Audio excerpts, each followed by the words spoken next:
এই পাত পেলাই আহোঁতে মাছ বাটতে কিছুমান মানে ৰখাই থৈছে, চাওঁ কি হৈছে ভিতৰত গৈ কি হৈছে চাওঁ।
একদম ডাঙৰ বস্তু এটা দিলে।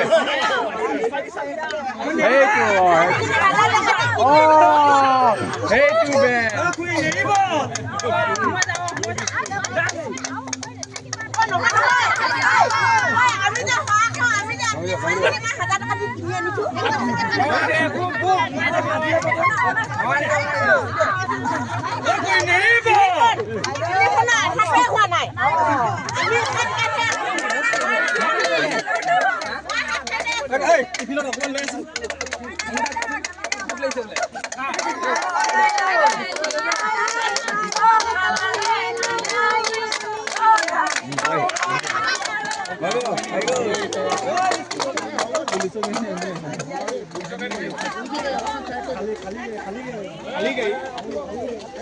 হৈ গ'ল। আমি কামৰ মাজতে এই পুলিচৰ গাড়ী আহি গৈছে এতিয়া।